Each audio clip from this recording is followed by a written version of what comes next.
Ito guys, usapang POV naman tayo. So guys, ito may makita tayong bigote guys.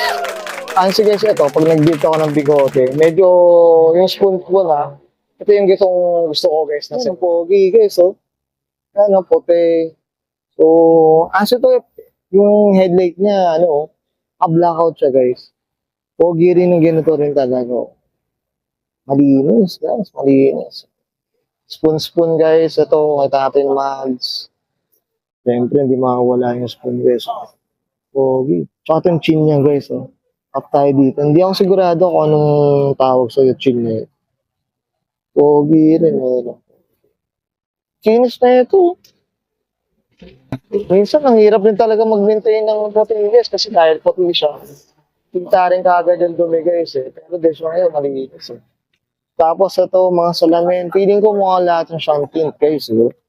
Salamin lang talaga malinis. Ito guys, makita natin dito. Mga bride seats, pangata harness. So, yan. Hopefully, sana ma-interview rin natin yung owner na ito. Okay rin yung mga ganitong bit guys. So, up tayo dito guys. So, dito tayo sa likod guys. Ayan, oh. Bigote to guys. Sa mga ano dyan. So, likod.